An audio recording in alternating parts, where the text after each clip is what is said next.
Module 2, It's Them, written by Dr. George Tanis and narrated by Lydia. Greetings, welcome to lifecoachbootcamp.com. Important. Before you study this lesson, please watch this video. Why? Example.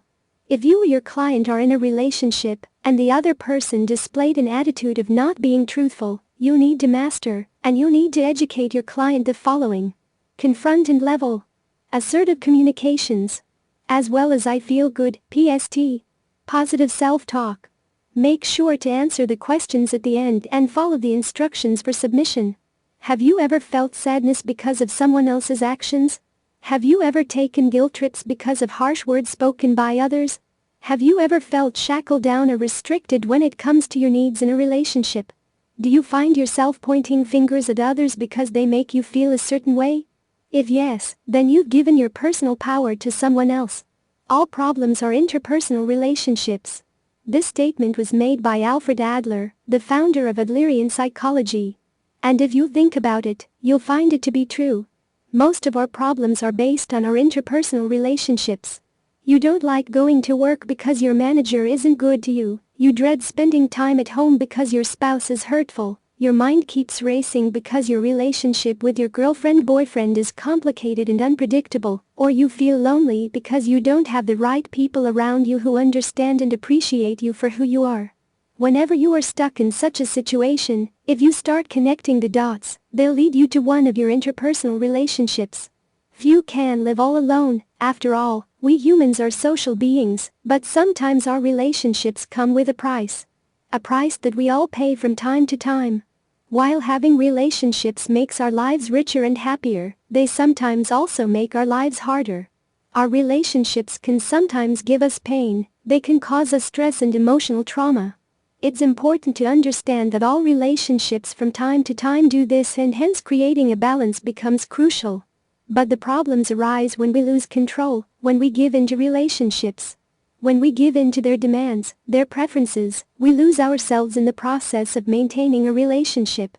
Sometimes we give up on our preferences while dating, sometimes we try our best to please our parents, and sometimes we aren't able to say no to our children even when we want to. We try to mold ourselves to fit the expectations of others. We force ourselves to change our ways, we ignore our own needs. We put up with unnecessary expectations, and when this happens, we give others power over us. But why do we do it? When we give others power over us, it not only makes our lives harder, but also takes a toll on our attitude towards life. There are many reasons why we sometimes consciously or unconsciously give our power to others. But whatever the reason is, the consequences can be brutal. The following are some of the reasons why we do it. Lack of self-confidence. We often give away our power when we don't feel confident, competent, or comfortable with a situation. Relying on others can seem like an easy solution, but as this habit develops further, we start giving up our power often, and start relying on others to make decisions for us. Life situations. Everyone goes through tough times, and there is nothing wrong with reaching out to people for help. But when these life situations become our identity, or when they start defining us, we begin relying on others for the solution.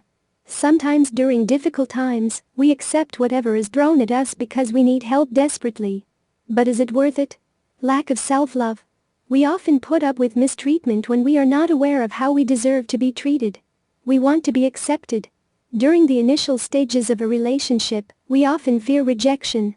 And in order to be accepted, we avoid setting healthy boundaries. We don't want to take responsibility. Many people run away from making decisions. Taking control of their lives is not their cup of tea. Why?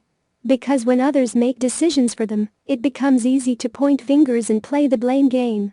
How giving others power impacts our lives. When we give others power over us, it not only influences our actions, but it also affects us emotionally. We might complain about how others make us feel sad or angry. We often judge ourselves by the labels others put on us, and end up blaming others for our emotional traumas and behavior. When we give our power away, we allow others to decide our self-worth and make decisions for us. As time passes by and the person fails to set healthy boundaries, the person loses confidence, starts lacking self-esteem, and becomes overly dependent on the opinion of others. The actions of others start paving the route of the person's life. Taking back the power. Imagine being free from all the labels. Imagine being independent of the opinion of others. Imagine being able to make firm decisions, breaking away, and redefining your standards. Imagine taking back control and deciding a new path for yourself. Wouldn't it be great? The good news is that you can stop giving power over you to others with some simple steps. Implementing these steps will take some work and will require some courage, but in the end, you'll find yourself with healthier relationships that empower you. Identify bitter people in your life. We all have met people who yell and scream at others on the top of their lungs. They inflict the pain on others without being aware of the consequences. The good news is, it's not always about you. Identifying bitter people and maintaining a healthy distance can actually help you gain some fresh perspective about yourself. Set healthy boundaries. When you create healthy boundaries, your relationships become blessings instead of burdens. Boundaries help you decide what's okay with you and what's not. When you are firm with your boundaries, people not only respect them, but also your needs in a relationship are met. Make your own decisions. Taking advice is one thing, relying on others to make decisions for you is quite another. It's important to understand that at the end of the day, what you comply with will shape your life, so taking back control and making your own decisions can bring significant positive changes to your life. Introspect. Introspection plays a crucial role when it comes to making positive changes in your life. Introspecting helps you know yourself better. Knowing what presses your buttons, what pushes you, what makes you feel guilty or angry, and knowing how the behavior of others influences you can help you get better control over your emotions. Refrain from playing the blame game. Blaming others might feel good for a little while, but in the long run, it takes a toll on you personally, professionally, and emotionally. When you play the blame game, it not only makes you a victim, but it also snatches away your power to bring positive changes in your life. On the other hand, when you take the responsibility, it helps you learn. Hence, instead of seeking people to pass the blame on to, making efforts to take responsibility for your actions will help you grow. So how has giving others power left an impact on your life? And how has taking it back brought positive changes? The essay. Please write an essay, up to 2 pages, about a past experience you or someone you know had when you blamed them, he, she, it. Tell us in detail, who, what, when, where, why, to whom, the time, the place of what you did, the outcome.